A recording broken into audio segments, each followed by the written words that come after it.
The winter wind howled through the cracks of the old wooden cottage like angry spirits. Isabella pressed her back against the rough stone wall, trying to find some comfort as another wave of pain crashed through her body. The fire in the small hearth had died down to glowing embers, and shadows danced across the walls like dark omens. She was completely alone now. The old woman who had promised to help her through the birth lay still on the floor beside the bed. Maria, the village midwife, had collapsed just minutes after arriving at the cottage. Her weathered hands had barely touched Isabella's forehead before her eyes rolled back, and she fell silent forever. Isabella knew she was going to die too. She could feel her life slipping away with each passing moment. Blood soaked through the thin sheets beneath her, and her vision kept blurring. But she couldn't give up, not yet. 2 tiny lives depended on her strength, and she would fight until her very last breath. The cottage stood miles away from the nearest village, hidden deep in the forest where no one would think to look for her. This had been her refuge for the past 3 months, ever since she discovered the truth about the man she thought would marry her. Don Ricardo had sweet words and gentle touches when they met in secret. He spoke of love and promised her a future together, but when she told him about the babies growing inside her, his face changed completely. "You cannot be serious," he had said, stepping away from her as if she carried some terrible disease. "My family would disown me. My engagement to the Duchess would be ruined. You must understand, Isabella. This changes everything." In one cold conversation, 3 months of tender moments turned to dust. The man who had held her close and whispered promises of forever suddenly looked at her like she was a stranger. Within a week, he was gone from the region entirely, probably celebrating his wedding to the Duchess while Isabella faced the shame and anger of her own family. Her father had been the worst. When her condition became impossible to hide, he dragged her from their small house and threw her belongings into the dirt street. "You have brought disgrace upon our name," he shouted for all the neighbors to hear. "No daughter of mine would behave like a common street woman. You are dead to us now." Her mother had cried but did nothing to stop him. Her younger brother looked away in shame. The priest refused to help her.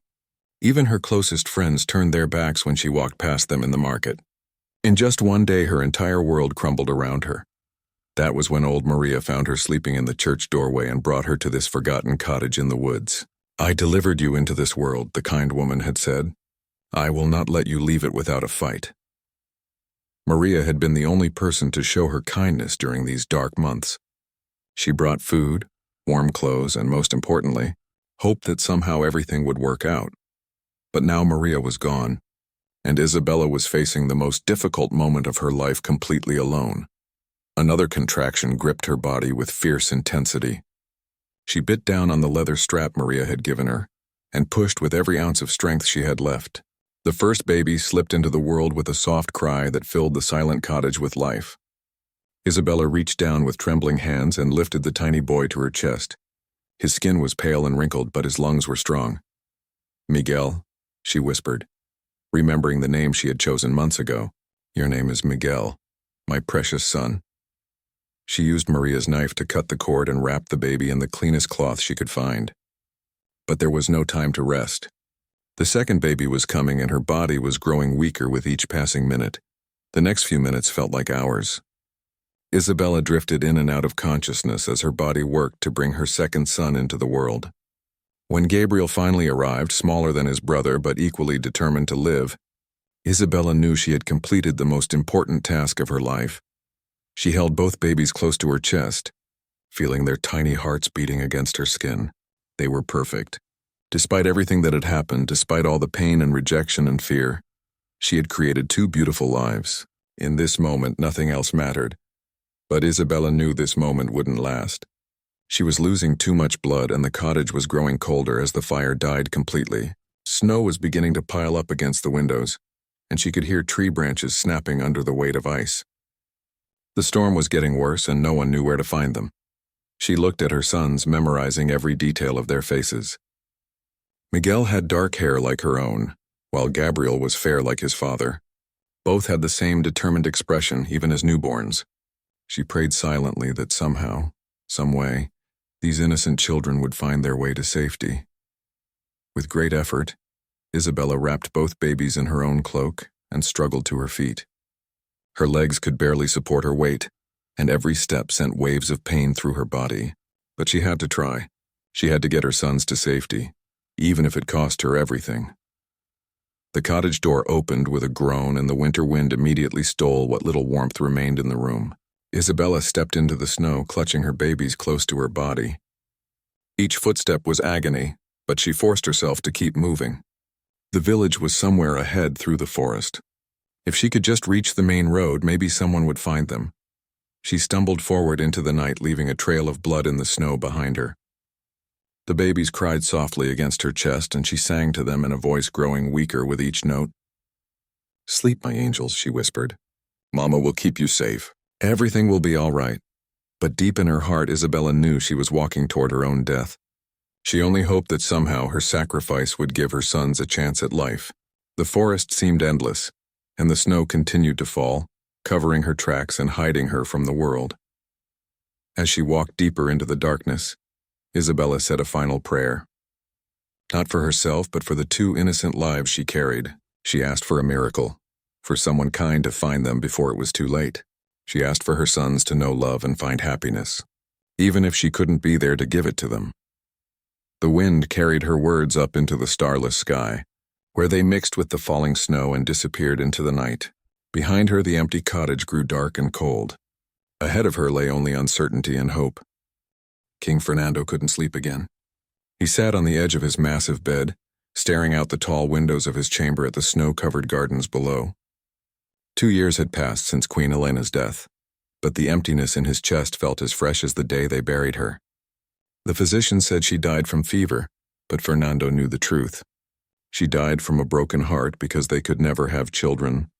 For 15 years of marriage, they had tried everything. Prayers, special diets, visits to healing springs, consultations with the finest doctors in Europe. Nothing worked. Elena blamed herself, crying quietly in their private moments when she thought no one could see. Fernando tried to comfort her, telling her that their love was enough. But they both knew the kingdom needed an heir. Now she was gone, and Fernando ruled alone over a land that felt more like a prison with each passing day. His advisors constantly reminded him that he needed to remarry, to produce sons who could inherit the throne. They presented portraits of young princesses and duchesses, all eager to become queen, but Fernando couldn't bear the thought of replacing Elena with some political arrangement. Tonight, like so many nights before, sleep refused to come. The great palace felt too quiet, too empty. Fernando dressed in simple riding clothes and made his way to the stables, ignoring the confused looks from the night guards. They had grown used to their king's strange habit of riding alone through the countryside in the middle of the night. His horse Thunder seemed to understand his master's restless mood. The black stallion moved quickly through the palace gates and onto the winding road that led into the forest. Fernando pulled his thick cloak tighter around his shoulders as the winter wind cut through the trees. The snow was falling harder now, creating a white blanket that muffled all sound except the steady rhythm of Thunder's hooves. These midnight rides had become Fernando's only escape from the weight of his crown. Out here, away from the palace and the constant demands of ruling, he could pretend to be just a man dealing with grief. No one expected him to make decisions that affected thousands of lives. No one needed him to be strong and wise and perfect. He could simply exist in the quiet darkness and remember what it felt like to be human. The forest path twisted and turned through tall pine trees that stood like silent sentinels in the snow. Fernando had ridden this route hundreds of times over the past 2 years, but tonight something felt different. The air seemed charged with tension, as if the very trees were holding their breath. That's when he heard it. At first, Fernando thought the sound was just the wind playing tricks on his ears. But as Thunder slowed to a walk, the noise became clearer. It was crying, not the howl of a wolf or the call of a night bird, but the unmistakable sound of human babies. Fernando's heart began to race. Who would bring infants into this frozen wilderness? What kind of desperate situation would drive someone so deep into the forest on a night like this? He guided Thunder toward the sound, pushing through low-hanging branches and around fallen logs. The crying grew louder and more urgent. Fernando dismounted and followed the sound on foot, his boots crunching through the snow. 20 yards from the main path, he found the source of the noise. A young woman lay collapsed in a small clearing, her body curled around 2 tiny bundles. Even in the darkness, Fernando could see the dark stain spreading through the snow beneath her. She was bleeding heavily, and her skin looked as pale as the snow around her, but somehow impossibly she was still breathing. The two babies in her arms were crying with the strength that only comes from healthy lungs and strong hearts. They were alive, alert and demanding attention in the way that newborns do. Their mother had wrapped them in her own cloak, leaving herself exposed to the deadly cold. Fernando knelt beside the woman and gently touched her shoulder. Her eyes opened slowly, struggling to focus on his face. When she saw his fine clothes and the royal insignia on his cloak, her eyes widened with recognition and fear. "Please," she whispered, her voice barely audible above the wind. "My sons. Don't let them die because of my mistakes." Fernando had never seen suffering like this before. In all his years as king, he had dealt with wars, famines, and political crises, but he had never held a dying mother in his arms while her children cried for warmth and food. The sight broke something open inside his chest that had been locked away since Elena's death. "You're going to be all right," he told her, though they both knew it wasn't true. "All of you are going to be all right." Without thinking about protocol or proper royal behavior, Fernando scooped up the woman and her babies in his arms. She weighed almost nothing, and he could feel her life slipping away with each shallow breath. But the babies were strong and warm, their small bodies fighting against the cold with pure determination. Thunder stood patiently as Fernando carefully placed his precious cargo across the saddle. The horse seemed to sense the urgency of the situation, and moved with unusual care as they made their way toward Fernando's private hunting lodge, which was closer than the palace. The lodge was a simple building that Fernando used for weekend retreats when court life became too overwhelming. It had basic furniture, a large fireplace, and most importantly, it was private. No servants, no advisors, no curious eyes to witness whatever was about to happen. Fernando kicked open the lodge door and carried the woman and babies inside. He quickly built up the fire and gathered every blanket he could find. The woman's breathing was growing more labored and her skin felt cold to the touch, but the babies continued to cry with impressive volume, letting everyone know they intended to survive. As the room warmed up, Fernando got his first clear look at the little family he had rescued. The woman was young, probably not even 20 years old. Her clothes were simple but well made, suggesting she came from a working family rather than the streets. Her face, even pale and drawn with pain, showed signs of education and gentle upbringing. The babies were identical twins, both boys with dark hair and strong features. They had stopped crying now that they were warm, but their eyes were alert and bright. Fernando found himself staring at them, remembering all the nights he and Elena had dreamed of holding their own children. "What are their names?" he asked the young mother. She struggled to speak but managed to whisper Miguel and Gabriel. "I named them for the archangels, hoping they would be protected." Fernando nodded and gently adjusted the blankets around the babies. "They will be protected," he promised. "I give you my word as king." The woman tried to smile, but the effort was too much. Fernando could see that she had very little time left. In just a few hours, these two innocent children would be orphans, alone in a world that had already shown them how cruel it could be. But as Fernando looked down at their peaceful faces, he realized that perhaps this wasn't just a tragic accident. Perhaps this was destiny. The king who could never have children had found two sons who desperately needed a father. The babies who had lost everything had found someone with the power to give them anything. For the first time in 2 years, Fernando felt something other than grief filling his heart. He felt purpose. He felt hope. He felt like maybe, just maybe, there was still reason to believe in miracles.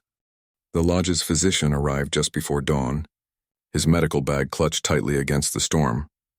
Dr. Alfonso had served the royal family for over 20 years, and Fernando trusted him more than anyone else in the kingdom. The old doctor took one look at the scene before him and immediately understood the gravity of the situation. Isabella lay on the small bed, her breathing shallow and uneven. The twins slept peacefully beside her, wrapped in the finest blankets Fernando could find. Their mother's hand rested protectively over them, even in her weakened state. Dr. Alfonso examined Isabella carefully, checking her pulse and listening to her heart. When he finished, he pulled Fernando aside and spoke in whispers so the young mother couldn't hear. "Your Majesty, I'm afraid there's nothing I can do," the doctor said sadly. "She has lost too much blood and her body is shutting down. The birth was difficult and the exposure to cold has made everything worse. I can give her something for the pain, but beyond that, Fernando's jaw tightened. He had hoped against hope that somehow Isabella could be saved, that this story could have a happy ending for everyone. But life rarely worked out that way, especially for people who had already suffered so much. How long does she have? Fernando asked. Hours, maybe less. But Your Majesty, the babies are perfectly healthy. They're strong, well-formed, and they clearly want to live. Whatever she did to protect them worked. Fernando returned to Isabella's bedside and knelt down beside her. Her eyes opened when she felt his presence, and she struggled to focus on his face. The pain medication Dr. Alfonso had given her helped, but they both knew it was only delaying the inevitable. You're the king, she whispered, her voice filled with wonder rather than fear. I thought I was dreaming when I first saw you in the forest. Yes, I am, Fernando replied gently, and you saved your sons' lives by getting them to where I could find them. You're a very brave woman. Isabella tried to shake her head. I'm not brave. I'm just a foolish girl who believed the wrong man's promises. My sons are paying the price for my mistakes. Your sons are alive because you protected them, Fernando corrected her. That's not a mistake. That's love. Tears rolled down Isabella's cheeks as she looked at Miguel and Gabriel sleeping peacefully beside her. I wanted to give them everything, she said. A home, a family, a future. Instead, I'm leaving them with nothing. Fernando took her hand in his. It felt small and cold, but her grip was still firm. They're not getting nothing, he said. They're getting a chance. And I promise you it will be a good chance. Isabella studied his face carefully. Even in her dying state, she could see the genuine kindness in his eyes. This wasn't just royal duty speaking. This was a man who understood loss and wanted to prevent more of it. Why? She asked. Why would you care about two peasant babies and their unwed mother? You have a whole kingdom to worry about. Fernando was quiet for a moment, thinking about how to explain something he didn't fully understand himself. My wife and I could never have children, he finally said. It broke her heart, and when she died, it broke mine too. Maybe God brought me to that forest tonight because these boys need a father, and I need to remember what it feels like to have hope. Isabella's eyes widened as she began to understand what he was suggesting. You would take care of them, truly? I would raise them as if they were my own sons, Fernando promised. They would want for nothing and they would be loved. But Isabella wasn't satisfied with generalities. She needed specifics, promises that would ease her heart as she prepared to leave this world. With great effort, she pushed herself up on her elbow and fixed Fernando with an intense stare. Promise me something, Your Majesty, she said, her voice gaining strength from desperation. Promise me they will never be separated. Brothers should stay together, especially twins. They came into this world together, and they should face whatever comes next together. I promise, Fernando said immediately. And promise me they will know where they came from, Isabella continued. Don't let them grow up thinking they're better than common people. Their mother was a seamstress who made terrible choices but loved them more than life itself. Don't let them forget that, Fernando nodded. They will know their story, and they will be proud of their mother's courage. Isabella relaxed slightly, but she wasn't finished yet. Promise me they will be good men. Not just rich or powerful, but kind and honest and caring. The world has enough cruel people in it already. They will be raised with honor and compassion, Fernando assured her. I give you my word as a king and as a man. Finally, Isabella asked for the hardest promise of all. If something ever happens to you, if you can't take care of them anymore, promise me you won't just abandon them. Promise me you'll make sure they have someone who loves them. Fernando felt his throat tighten with emotion. This dying woman, who had every reason to be bitter and angry at the world, was using her last moments to secure her children's future. She wasn't asking for wealth or titles or revenge against the man who had abandoned her. She was asking for love, I promise, he said, his voice thick with emotion. They will never be alone or unloved as long as I have any power to prevent it. Isabella smiled for the first time since Fernando had found her. It transformed her whole face, and for a moment he could see the happy young woman she had been before tragedy struck her life. Thank you, she whispered. I can go peacefully now knowing they will be safe. She turned to look at her sleeping sons one last time, memorizing their faces. Then she reached up and touched Fernando's cheek with her cold hand. Take care of my angels, she said, and thank you for being the answer to a mother's prayer. As the first rays of sunlight began to creep through the lodge windows, Isabella closed her eyes and let out one final, peaceful breath. Fernando sat beside her for a long time, holding her hand as her body grew still and cold. The twins continued to sleep, unaware that their world had just changed forever. Dr. Alfonso returned and gently confirmed what Fernando already knew. Isabella was gone, but she had died knowing her children would be protected. It was a small comfort, but it was something. "What happens now, Your Majesty?" the doctor asked. Fernando looked down at Miguel and Gabriel, who were starting to wake up and make soft baby noises. They would need food soon and clean clothes and all the care that newborns require. But more than that, they would need love and guidance and someone to teach them how to become good men.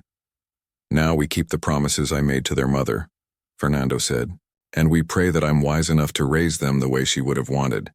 As if they understood the importance of the moment, both babies opened their eyes at the same time and looked directly at Fernando. In their innocent faces he saw infinite possibility and the chance to honor both their mother's memory and his wife's dream of having children to love.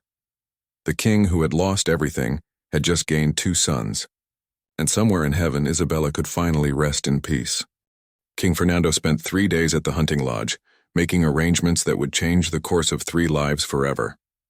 He couldn't simply bring 2 mysterious babies back to the palace without explanation, and he couldn't tell the truth without causing a scandal that might harm Miguel and Gabriel's future. The solution came to him as he watched, the twins sleeping peacefully in the makeshift nursery Dr. Alfonso had helped him create. These boys needed protection, love, and education, but they also needed to grow up understanding the value of humility and hard work that their mother had wanted them to remember. On the 4th morning, Fernando rode back to the palace with a carefully crafted plan. He went straight to the chambers of Don Carlos, his most trusted advisor and oldest friend. Carlos had served Fernando's father before him and had proven his loyalty and discretion countless times over the years. "I need your help with a delicate matter," Fernando told Carlos, closing the door to ensure their privacy. "And I need your word that what I'm about to tell you will never leave this room." Carlos nodded immediately. He had seen that look in Fernando's eyes before, usually when the king was about to make a decision that would surprise everyone. Fernando told him everything. The midnight ride, finding Isabella and the twins, her dying wishes, and the promises he had made. When he finished, Carlos sat in stunned silence for several minutes. "Your Majesty," Carlos finally said, "what exactly are you asking me to do?" "I want you to take them into your household," Fernando explained. "Tell everyone they are war orphans from the northern provinces, children whose parents died defending the kingdom. I will provide for all their needs, but they will grow up in your family, learning the values of service and honor." Carlos understood immediately why this arrangement made sense. His own children were grown and married, and his wife had often spoken about how quiet their large house had become. More importantly, Carlos was known throughout the court for his integrity and wisdom.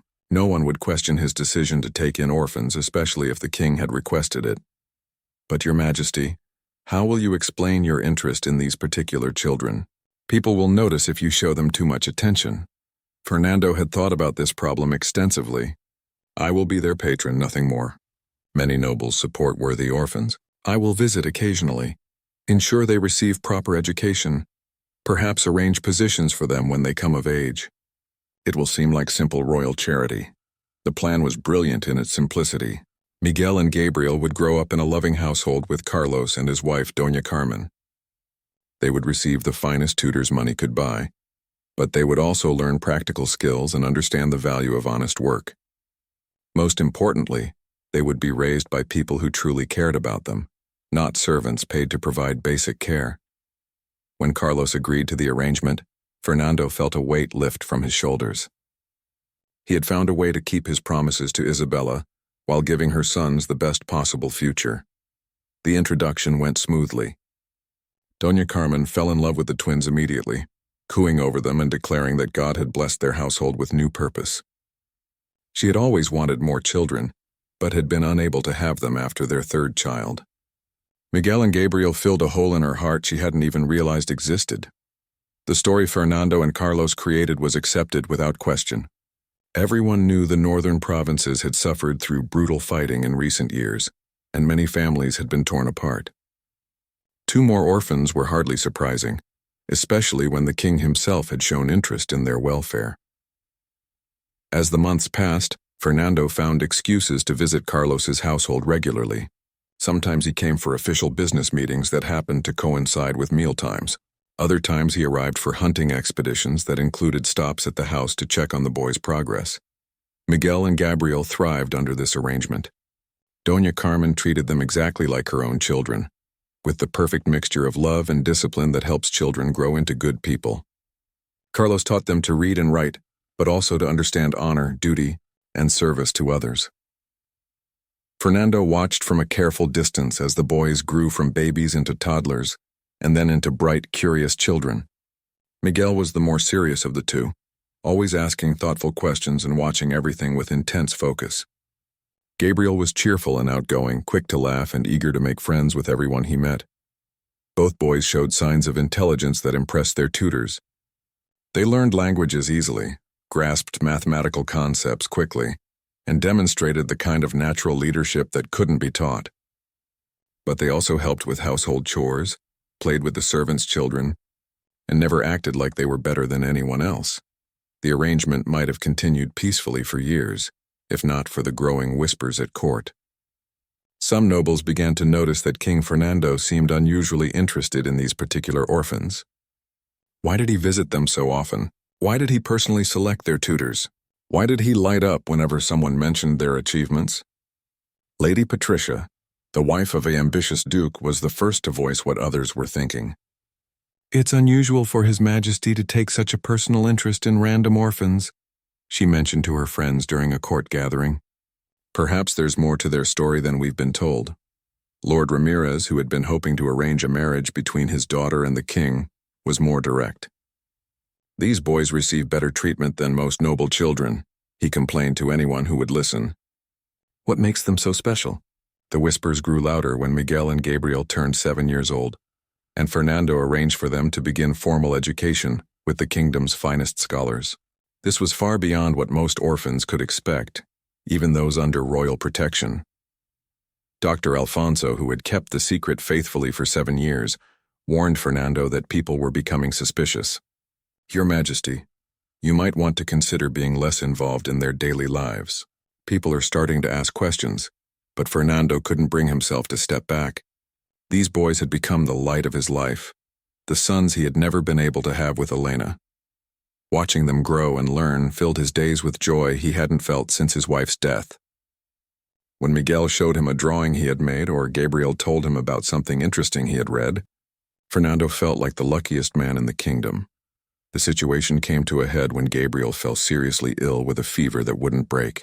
Fernando spent 3 days and nights at Carlos's house, refusing to leave until the boy recovered. When Gabriel finally opened his eyes and smiled weakly at the king, Fernando broke down and cried with relief. Unfortunately, several court members witnessed the king's emotional reaction, and the rumors exploded. Some people whispered that the boys were Fernando's illegitimate sons from a secret relationship. Others suggested they were the children of a lost relative or perhaps Elena's secret children from before her marriage. The speculation became so intense that Carlos warned Fernando they might need to consider sending the boys away to protect them from scandal. "People are watching everything we do now," Carlos explained. It might be safer for Miguel and Gabriel if they lived somewhere else for a while. Fernando knew Carlos was right, but the thought of sending the boys away felt like losing children all over again. These weren't just random orphans he was helping out of charity. They were his sons in every way that mattered, and he couldn't bear the thought of being separated from them. But he also knew that protecting them was more important than his own feelings. If the rumors continued to grow, they might eventually damage the boys' reputations and future prospects. The last thing he wanted was for Miguel and Gabriel to suffer because of his inability to hide his love for them. As Fernando wrestled with this impossible decision, he had no way of knowing that the rumors had already reached the ears of his political enemies. And those enemies were planning to use the king's secret affection for 2 orphaned boys to destroy him completely. 15 years had passed since that snowy night in the forest, and Miguel and Gabriel had grown into remarkable young men. At 21, they stood tall and strong, with the kind of natural dignity that made people take notice wherever they went. Miguel had become a scholar and strategist, spending his days studying law and philosophy. Gabriel had discovered a talent for diplomacy and languages, able to charm anyone within minutes of meeting them. Both brothers excelled in everything they attempted, from horseback riding to sword fighting to academic pursuits. More importantly, they had grown up to be exactly the kind of men their mother Isabella had hoped they would become. They were kind to servants, generous to those less fortunate, and completely devoted to each other. Fernando watched their development with pride and amazement. These boys had exceeded even his highest expectations, and he knew that Isabella would have been incredibly proud of the men her sons had become. But keeping the secret of their true origins was becoming harder with each passing year. The political situation in the kingdom had grown tense as neighboring countries began to show interest in Fernando's lands. Without a clear heir to the throne, some foreign leaders saw an opportunity to expand their own territories. Fernando's advisors pressed him constantly to remarry and produce legitimate children, but he refused to consider it. That's when Duke Lorenzo and his allies decided to take action. Lorenzo had been one of Fernando's closest friends in their youth, but years of political ambition had turned him bitter and scheming. He believed he should be Fernando's heir, and the king's obvious affection for two commoner orphans insulted him deeply. Lorenzo had spent months investigating Miguel and Gabriel's background, paying spies and bribes to uncover the truth. When he finally learned about Isabella and that night in the forest, he saw his chance to destroy Fernando's reputation and claim the throne for himself. The annual celebration of the kingdom's founding was always the grandest event of the year. Nobles from across the land gathered at the palace for a week of festivities, culminating in a great ceremony where Fernando addressed his people from the palace balcony. It was tradition for him to speak about the kingdom's achievements and future plans. This year, Miguel and Gabriel attended the celebration as Carlos's adopted sons, taking their place among the minor nobility. They had grown up attending these events, but they still felt somewhat out of place among the wealthy families who had known wealth and privilege for generations. As Fernando began his speech to the assembled crowd, everything seemed normal. He spoke about successful harvests, peaceful relations with neighboring kingdoms, and plans for new roads and schools. The people cheered and applauded as expected. But then Duke Lorenzo stepped forward, flanked by several other nobles who supported his claim to power. The crowd fell silent as Lorenzo raised his hand and shouted loud enough for everyone to hear. "Your Majesty, before you speak of the kingdom's future, perhaps you should explain to your subjects why you have been deceiving them for 15 years. Fernando's blood ran cold. He knew immediately what was about to happen, but there was no way to stop it. Lorenzo had chosen this moment carefully, ensuring that hundreds of witnesses would hear whatever accusations he was about to make. These two young men, Lorenzo continued, pointing directly at Miguel and Gabriel, are not the war orphans you claim them to be. They are the illegitimate sons of a peasant woman who died in shame, and you have been secretly raising them as if they were princes." The crowd erupted in confused murmurs. Some people looked shocked, others seemed angry, and many appeared simply bewildered by this unexpected turn of events. Miguel and Gabriel stood frozen, unsure what was happening or how they should respond. Lorenzo wasn't finished. He pulled out a document and began reading details about Isabella's background, her relationship with Don Ricardo, and her desperate flight into the forest. Some of the information was accurate, but Lorenzo added his own cruel interpretations to make the story sound as scandalous as possible.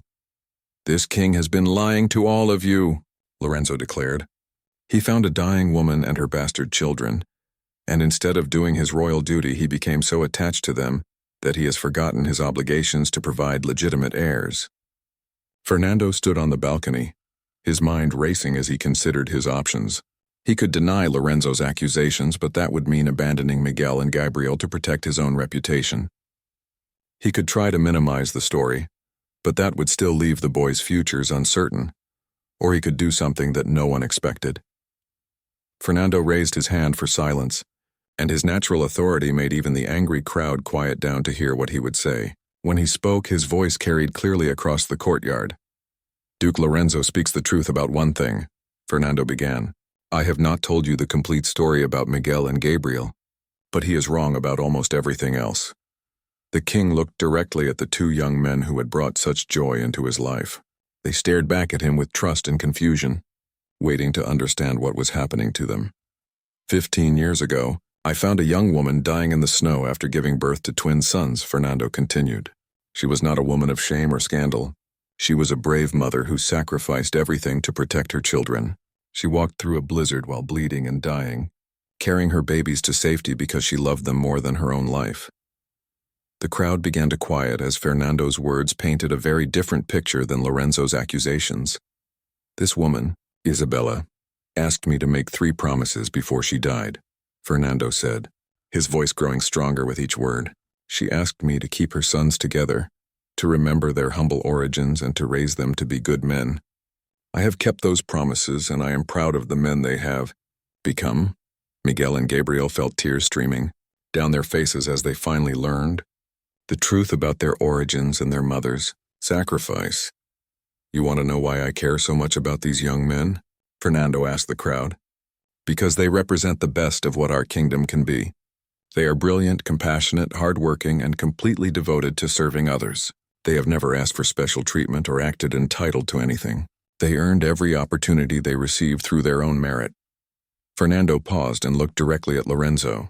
You accuse me of neglecting my duty to the kingdom. But I believe my greatest service has been raising 2 men who will spend their lives making this world better for everyone in it. The crowd was completely silent now, hanging on every word. Miguel and Gabriel, please step forward, Fernando called out. The brothers walked to the base of the balcony, still overwhelmed by everything they had just learned. Fernando came down the steps to stand beside them. I never planned to tell this story publicly, Fernando said. But I will not allow anyone to dishonor your mother's memory or question your right to be proud of who you are.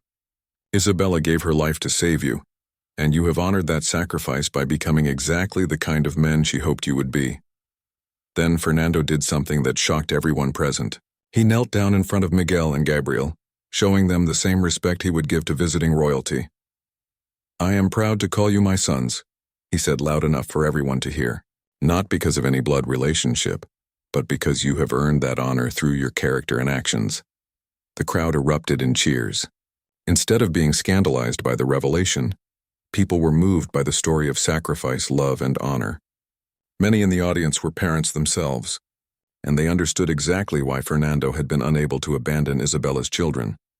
Duke Lorenzo stood speechless, as his carefully planned attack backfired completely.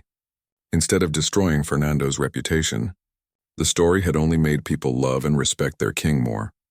Miguel and Gabriel helped Fernando stand, and the 3 men embraced while the crowd continued cheering. In that moment, all the secrecy and careful planning of the past 15 years melted away, replaced by something much more powerful: the truth. What happens now? Gabriel whispered to Fernando. Now you get to decide who you want to be, Fernando replied. You know your full story, and you can choose your own path forward. Both brothers looked at each other and then back at the king who had raised them with such love and care. We want to serve the kingdom, Miguel said. We want to honor both our mother's sacrifice and your example. And we want to help you create the kind of place where no child ever has to suffer like our mother did, Gabriel added. Fernando smiled with more joy than he had felt since Elena's death. Isabella's sons had grown up to be everything she had hoped and more. They were ready to step into the light and help build a better world for everyone. As the celebration continued around them, Fernando knew that this was just the beginning of a new chapter. The secret was finally revealed, but the real story of Miguel and Gabriel was just getting started. They had learned the truth about their past, and now they could create whatever future they chose. And somewhere in heaven, Isabella was smiling down at her sons, knowing that her sacrifice had not been in vain. They had found love, purpose, and the chance to make a difference in the world. It was everything a mother could hope for her children.